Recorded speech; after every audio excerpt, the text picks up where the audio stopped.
Guess what?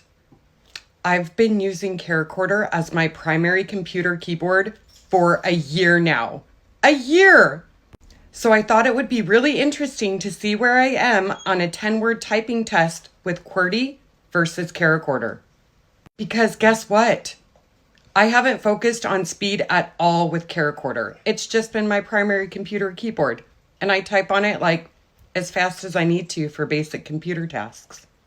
So here's a random 10-word typing test using QWERTY.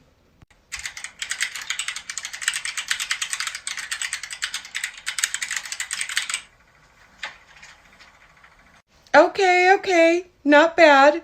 Not too bad for not having touched QWERTY for a year. But how fast am I on a 10-word random test using CharaChorder?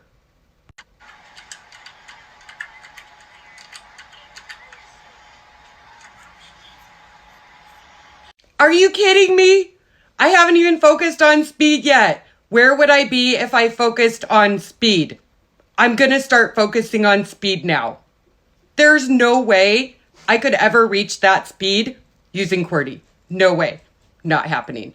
I'm focusing on speed now. I'll be back.